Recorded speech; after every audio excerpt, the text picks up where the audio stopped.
Hola, ¿qué tal a todas y a todos? Vamos a revisar rápidamente el tema de aborto o síndrome de aborto, que es como podría ser más adecuado que se le mencionara. Va a ser un tanto sintético y esperemos que sea fácilmente aplicable en la práctica. Definiciones básicas. Bueno, la norma oficial mexicana 007-2016 define el aborto como la expulsión o extracción de su madre de un embrión o de un feto de menos de 500 gramos, peso aproximado a las 22 semanas de embarazo. La Guía de Práctica Clínica 2020 de amenaza de aborto se define como la presencia de sangrado transvaginal que puede estar acompañado o no de dolor abdominal, así como ausencia de dilatación cervical igualmente antes de las 22 semanas. Por su parte, el Lineamiento Técnico para la Atención del Aborto Seguro en 2021 describe que la OMS define al aborto como la terminación de un embarazo antes de las 22 semanas completas de gestación o cuando el producto pesa menos de 500 gramos. Sabemos que la definición de este es el conjunto de signos y síntomas que tienen una vía fisiopatológica en común, pero una etiología diferente. El aborto como tal tiene varios escenarios clínicos. Puede ser, por ejemplo, una amenaza, un evolutivo, un aborto incompleto, uno que ya esté completo. Puede ser también un aborto diferido, recurrente, séptico, inevitable. E incluso podríamos diferenciarlos en aborto espontáneo o aborto inducido. El Colegio Americano de Ginecólogos y Obstetras en el 2018 sugiere el término pérdida gestacional temprana para hacer referencia a todo embarazo que no pueda seguir, es decir, que sea no viable, sugiriendo abandonar los términos como diferido o anembriónico, al menos en la clínica. Entonces, la pérdida gestacional temprana se define como un embarazo intrauterino no viable, ya sea por un saco gestacional vacío o por un saco gestacional con un embrión o feto sin actividad cardíaca. Y esto debe de ser hasta las 12.6 semanas de gestación. Posterior a eso se conoce como pérdida gestacional tardía. De forma global, la incidencia del aborto se ve en el 10% de todos los embarazos reconocidos, se puede considerar que es frecuente, y aproximadamente el 80% de estos casos de aborto se darán en el primer trimestre, es decir, serán pérdidas gestacionales tempranas. En cuanto a los factores de riesgo y etiologías, el 50% de estas tempranas serán ocasionadas por anormalidades cromosómicas y los dos factores de riesgo únicamente relacionados son edad materna de riesgo mayor a 35 años y aborto previo. Sin embargo, hay otras condiciones maternas que pueden favorecer la pérdida de un embarazo, masas uterinas tipo miomas o sinequias, algunas endocrinopatías como el hipotiroidismo o el síndrome antifosfolípidos o la ingesta de toxinas como el tabaco y el alcohol. La clínica del síndrome de aborto va a ser en extremo variada, ya que dependerá del tipo de aborto y de si está evolucionado o no. ¿Y a qué me refiero? Bueno, aquí están las 8 principales variedades del síndrome de aborto que se escriben en la literatura clásica. Una amenaza de aborto es un sangrado transvaginal con o sin dolor abdominal sin modificaciones cervicales. Un aborto en evolución será sangrado y dolor con modificaciones cervicales.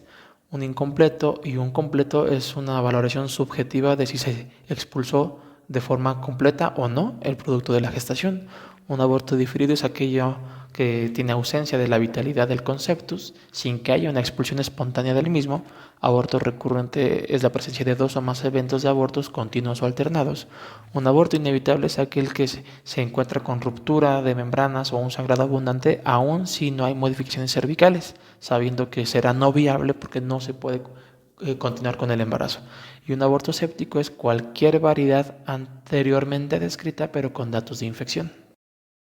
Las anteriores fueron las descripciones clásicas y tradicionales de la obstetricia en torno al aborto. Sin embargo, actualmente no podemos hacer ni el abordaje diagnóstico, ni mucho menos iniciar un tratamiento de un síndrome de aborto sin tener una imagen ultrasonográfica. Esto hará completamente la diferencia, ya que no solo nos permitirá saber si estamos ante un espectro clínico del aborto, sino que también nos va a permitir hacer algo súper importante en este tema, diferenciar de un ectópico o de un viable. De tal forma que tenemos criterios ultrasonográficos de pérdida gestacional mediante evaluación transvaginal. Son 4 y así los dividimos. Los primeros 2 los podemos detectar, de hecho, en la primera visita. Si yo tengo una paciente, en un ultrasonido tengo una longitud craneocaudal mayor o igual a 7 milímetros sin actividad cardíaca, yo no necesito de otra evaluación. Desde ese momento puedo diagnosticar una pérdida gestacional.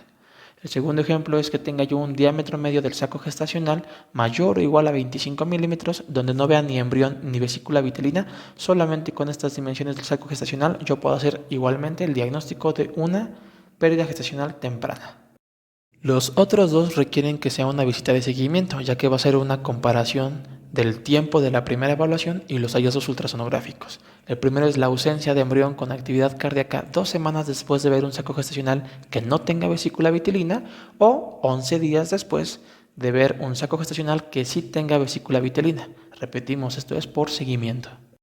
Otro parámetro que se puede utilizar es medir el grosor endometrial si este es mayor a 15 milímetros en una paciente con diagnóstico de sangrado y embarazo intrauterino previo. Nos permite decir que es un aborto incompleto. Sea cual sea la clínica, hay una gama de estudios de laboratorio que son obligatorios para estas pacientes: biometría hemática, tiempos de coagulación y grupo sanguíneo. La explicación es que sea que se les otorgue un manejo expectante, farmacológico y más aún quirúrgico, yo quiero saber si tienen anomalías de plaqueta, si tienen anemia severa o alteraciones de coagulación que compliquen su patología o mi procedimiento. Y el grupo RH, porque ya vimos que todas las pacientes RH negativos son candidatas a una profilaxis para la aloinmunización materno-fetal. Entonces ya sabemos que una paciente puede llegar con un síndrome clínico variado, puede tener o no sangrado o dolor, pero ultrasonográficamente yo haré mi diagnóstico. Entonces veremos algunas imágenes. Aquí vemos dos ejemplos, un conocido como embarazo embriónico y otro diferido. Es decir, en la imagen A vemos un saco con un diámetro medio mayor a 25 milímetros, sin saco vitelino y sin embrión, por lo que yo puedo diagnosticar una falla temprana del embarazo. En la figura B es algo más claro, un feto con una longitud que evidentemente ya sobrepasa los 7 milímetros, que no tiene actividad cardíaca, igualmente diagnostico una pérdida gestacional temprana. Otra imagen puede ser la de un aborto incompleto. Ya definimos que si es más de 15 milímetros el grosor endometrial, yo puedo decir solamente por ultrasonido que estoy ante la presencia de un aborto incompleto, siempre y cuando la clínica y los antecedentes cuadren. No es lo mismo que yo vea esto de primera vez en una paciente a la que yo ni siquiera le diagnostiqué previamente un embarazo y mucho menos que estuviera dentro del útero, aquella paciente que yo traté con misoprostol, la cité a revaloración y me encuentro esto, ahí sí puedo diagnosticar un aborto incompleto. En el mismo sentido, con los mismos antecedentes, si yo observo esto, igualmente diagnostico un aborto incompleto porque de hecho hay permanencia del saco gestacional. Esta paciente será meritoria para un tratamiento complementario, ya sea otra dosis de fármaco o incluso un manejo quirúrgico. No obstante, les comenté desde el principio que siempre será importante tener un ultrasonido antes del tratamiento y para hacer el diagnóstico, porque podemos estar ante la presencia de una paciente que de hecho tenga sangrado transvaginal y dolor y que no se trate de un aborto. Es decir, ¿estoy seguro de que es intrauterino? Bueno, en este caso vemos en ambas imágenes, en la del lado izquierdo, que hay un pseudo saco gestacional en el fondo del útero y 3 días después la paciente acudió por empeoramiento del dolor con sangrado transvaginal y nos dimos cuenta que era un embarazo ectópico. Hay líquido libre y se ve una masa anexial. Entonces siempre será importante una evaluación ultrasonográfica para poder decir que el diagnóstico es un aborto. También podemos encontrarnos con un embarazo intrauterino cuya viabilidad sea desconocida. Es decir, en este caso, veo un saco gestacional, un saco de Yolk, veo un esbozo embrionario que no mide 7 milímetros y por ende, aunque no tenga cardíaca, pues yo no puedo decir que haya una falla temprana del embarazo. Aquí hay uno de los hallazgos descritos como de mal pronóstico, que es un hematoma subcoriónico. Sin embargo, a menos de que se cumpla con los 4 parámetros ultrasonográficos que ya vimos, yo no puedo decir con certeza que estoy ante un aborto o una pérdida gestacional temprana y todo lo que haga será inadecuado porque puedo interrumpir prematuramente un embarazo que de hecho sí sea viable. Una vez diagnosticado de forma adecuada mi aborto en cualquiera de sus variedades clínicas, entonces hablaremos de cuáles son las opciones de tratamiento para aquellas pacientes con el diagnóstico de una pérdida gestacional temprana. Tenemos 3 opciones: el manejo expectante, médico y quirúrgico. El expectante tiene una eficacia del 40 al 70%, es la más baja. Literalmente consiste en recibir a la paciente con un diferido, un anembriónico o un incompleto, no indicarle ni antibiótico, a lo mejor analgésico, revalorarla en 10 a 14 días Y con ultrasonido ver si el grosor endometrial es mayor o menor a 15 milímetros y hablar de un diagnóstico de aborto completo o incompleto. El segundo y el más frecuentemente utilizado es el manejo médico.